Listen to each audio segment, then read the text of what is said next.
네, 안녕하세요. 굿모닝입니다.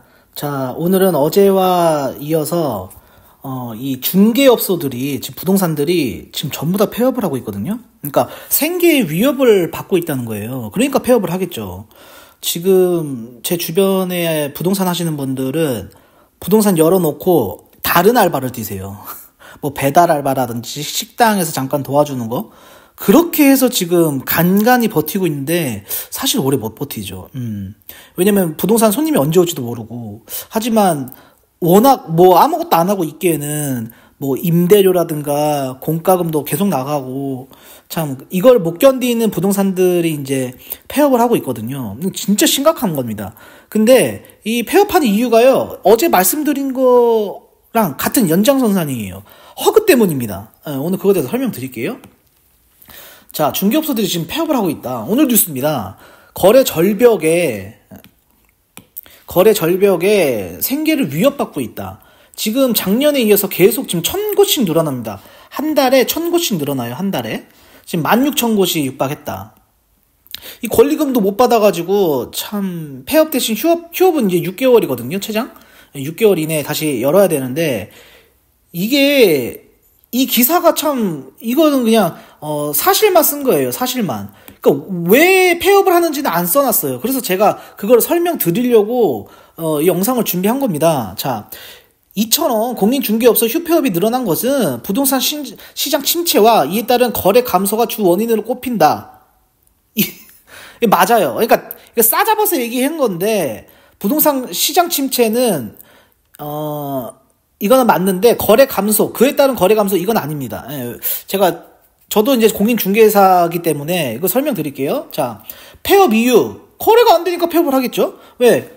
중개는요, 중개를 해서 먹고 살아야 되잖아요. 중개가 안 된다는 거예요. 중개는 거래를 얘기하거든요. 그럼 거래가 안 되는 이유는 뭐냐? 수요에 맞는 물건이 없다. 자, 손님이 있어도 물건이 없다. 이런 겁니다. 자, 그럼 반대로 공급에 맞는 수요자가 없다. 물건은 있는데 그에 맞는 수요자가 없다. 손님이 없다. 이겁니다. 이거는 이제 뒤에 가서 설명드릴게요. 자, 중개업소들이 주로 거래 물건을 뭘 거래할까요? 뭘 중개할까요? 크게 보면 세 가지예요. 주택, 토지, 상가. 이게 싸잡아서 부동산이라고 합니다. 부동산은 이거 말고 없어요. 자, 그러면은 대다수 중개업소의 거래 물건은 뭐냐? 주택하고 상가예요. 토지를 하시는 분들은 사실 서울에는 이제 땅 거래가 없기 때문에 이제 주로 지방, 수도권 이렇게 있죠. 그러니까 주로 서울에는 별로 없고 서울은 주로 주택하고 상가예요. 자, 주택은 그럼 뭐가 있냐? 주택에는 아파트, 다세대, 다가구, 주거용 오피스텔 등등 이렇게 있어요. 그리고 상가에는 건물, 오피스, 근린생활시설, 오피스텔 이렇게 있다. 근데 지금 이 주택 상가가 거래가 안 되고 있다는 거죠. 그거에 대해서 설명드릴게요. 자, 중개업소의 운영 방식과 소득에 대해서 한번 알아볼게요. 이 사람들이 중개사라고 하면, 공인중개사라고 그러면 막 무슨 떼돈을 버는 걸로 알아요. 그러니까 불신이 좀 있죠. 불신이 뭐가 있냐면은 이게 이제 어쨌든 자격증이니까 자격증이 있어야 개업을 할 수 있거든요. 그러다 보니까 뭐 중고차 딜러나 아니면 그 폰파리들 뭐 이렇게 말하잖아요. 그 휴대폰 매장에서 휴대폰 파시는 분들 주로 이런 사람들하고 되게 비교를 하는데, 그 다음에 또 있죠. 뭐 보험 판다고 해서 보험사들 이런 사람들하고 되게 막 비교를 해요. 하지만 이 자격증을 갖고 하는 거기 때문에 아무나 할 수 없다. 일단 그렇게 말씀드리고, 그리고 이제 이 수수료를 주시는 분들은 중개 수수료가 있죠. 중개 수수료를 주시는 분들은 굉장히 아까워요. 왜? 집 몇 개 보여주고 돈 받아가는 것 같거든요. 근데 그렇게 따지면요, 모든 자격증 있는 것들은 사실 다 이런 식이에요. 이 크게 하자가 없고 요즘에 이제 뭐 전세 사기 때문에 이제 뭐 좀 중개사들이 이제 연류가 되고 이런 거는 있지만, 중개 복덕방이죠. 옛날에 이제 복덕방인데 그렇게 물론 거래가 실수가 일어나는 일이 사실 거의 없습니다. 왜냐면은 법적인 부분이라 그냥 등기부 확인하고 뭐 불법 있는지 없는지 이런 것만 사실 확인하면 되거든요. 무슨 떼돈을 버는 줄 아는데 떼돈 벌지 않는다. 자, 보세요. 자, 주택을 예로 들을게요. 이거 서울시 기준이거든요. 주택 매매와 전세 두 개만 보고 설명을 드릴게요. 돈을 얼마나 버는지 과연. 자, 2억에서 9억까지는요. 0.4% 받습니다. 그러면은 6억이에요. 6억. 그러면 6억짜리 거래하면 0.4%니까 64, 24. 240만 원 받아요. 이거를 양타로 받잖아요. 그러니까 집주인한테 받고 임차인한테 받으니까 아니면은 뭐 매수자, 매도자 이렇게 해서 양타로 받으니까 240 곱하기 2를 하면은 480만 원. 480만 원. 서울에서 보통 6억짜리 하나 거래하면은 이렇게 480만 원 버니까 많이 벌어 보여요. 그쵸?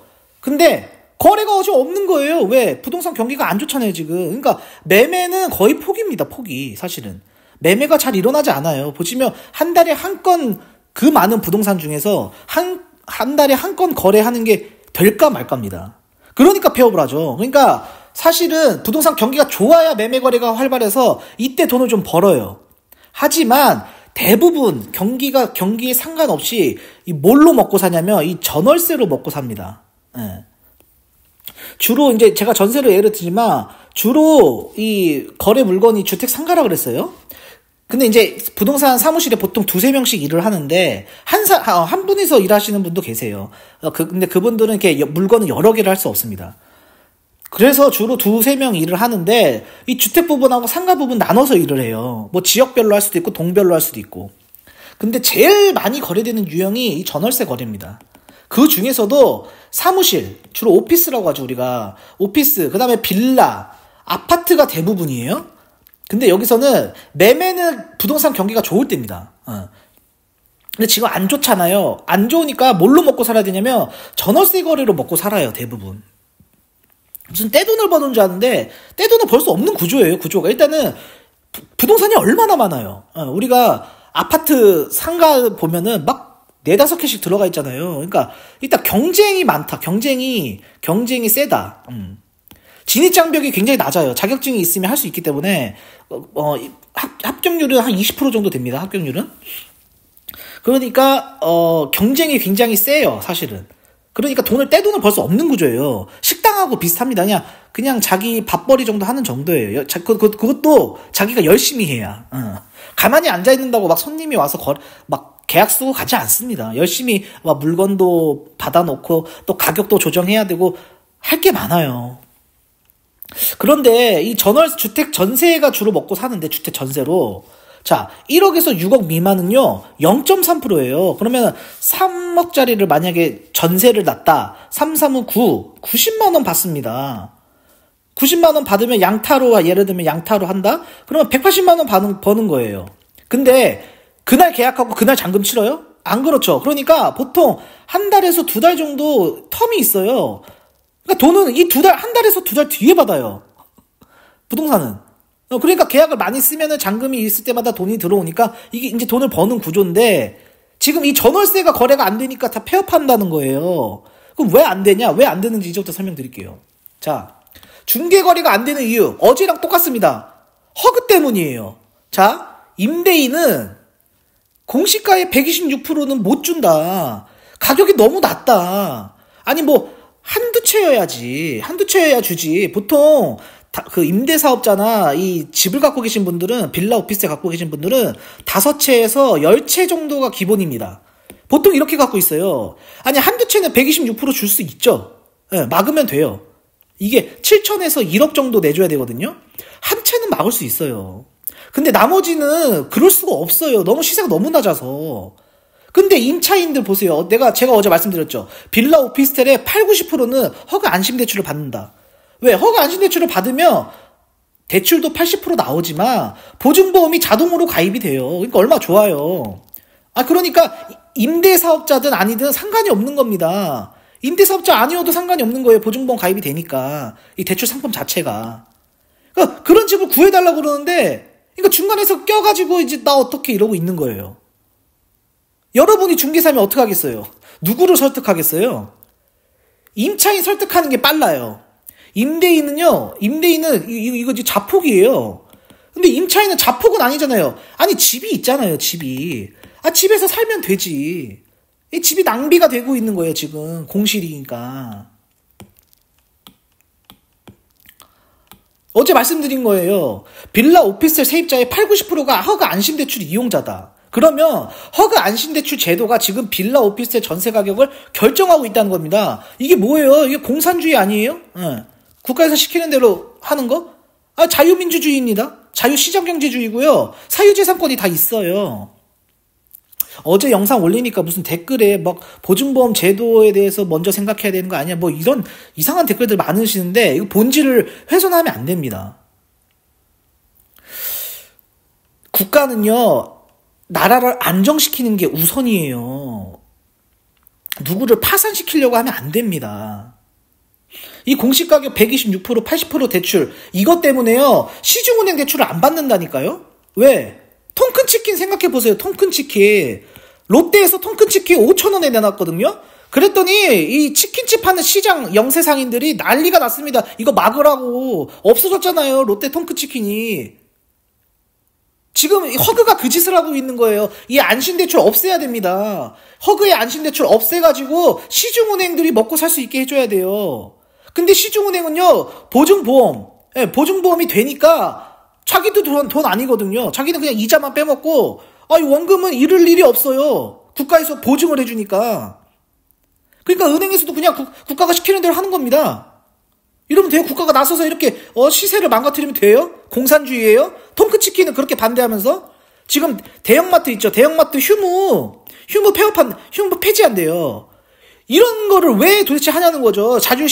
시장경제주의에서. 참. 공산주의죠, 이거는. 이렇게 하는 거는. 아니, 소비자가 선택할 수 있게 해야죠. 근데 이렇게 막으면 돼요? 안 되지? 자, 오늘 기사입니다. 전세 가격은 어쩌다가 10만원 단위까지 거래되고 있을까? 이게 이제 시장이 망가졌다는 겁니다. 뭐 때문에? 이 보증보험 제도 때문에. 근데 이제 이거 기사 보니까 이거 좀 반박해야 될 게 있어서 제가 가져왔어요.